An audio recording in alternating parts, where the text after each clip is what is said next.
Hey everybody, I love telling this story about GM. And GM was the king of the car industry, and here's how they did it, and which I love how they created this.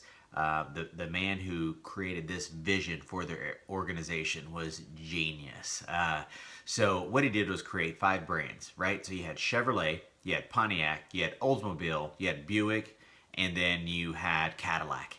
And what he did was create and design their infrastructure that when these brands launched, we would make a lifelong guest, okay, a lifelong shopper. So your very first vehicle is Chevy, then you move to Chevy, you upgrade to a Pontiac. As you start to get older from Pontiac, you go into a Buick or Oldsmobile. From an Oldsmobile, then as you really then start to take off in life and your career, then you get to a Buick, and then Buick from then on out, and then you guys know how you can probably perceive Cadillac as Cadillac, and then you retire in the Cadillac, and then by the time you're retiring the Cadillac or driving the Buick to transition to a Cadillac, you're buying your kids their first vehicle on that Chevrolet.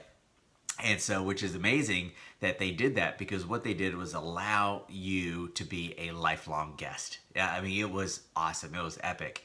But then they shot themselves in the foot. So simultaneously, or I don't know what year, whichever year that the Corvette came out, was the kind of almost the beginning towards, but the end to that, not that company, not the end of it, but it was the beginning to the end of the amount of growth that they could have as an organization. So, they were 50% market share, 50% of the market was them, right now they're probably sitting at 20%.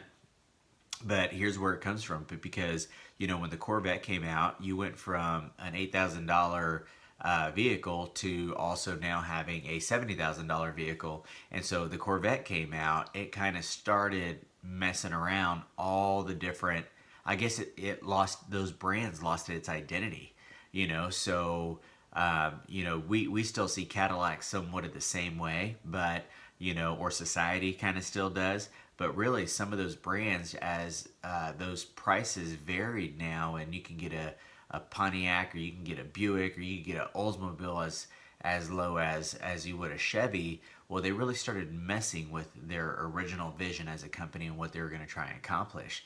And so what they did was those individual brands within GM started competing against each other, and they competed against each other so much that rather than, share the guest through a lifetime, what they did was now compete and fight for the same guest over and over again, until eventually you realize, like Pontiac, they killed the brand. 2007, it was done, right? So, and then, probably you will first see, I know Buick is in the process of reinventing themselves right now, and I don't even know what's going on with Oldsmobile. I think they might be done too. I don't even know. But you really think about it, they shot themselves in the foot. So now they're competing for the same target market. Even Cadillac started to appealing to a younger generation, rather than really build the brand as a Buick and then retire in the Cadillac.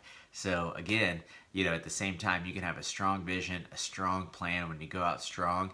But the thing is, like, if you're not fighting for that vision that you created and set, you could end up shooting yourself in the foot, and eventually your company that could have gave you all the success actually at the same time deteriorated your vision, and now you're just average. So either way, I thought it was a good story. I love it, and I like passing it on.